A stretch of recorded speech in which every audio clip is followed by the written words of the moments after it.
É lei. Você que tem um cachorro de grande porte, seja responsável. Coloque a focinheira no seu animal.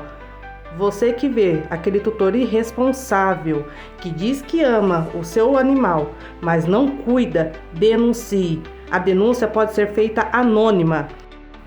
A falta de responsabilidade também demonstra a falta de amor pelo seu animal.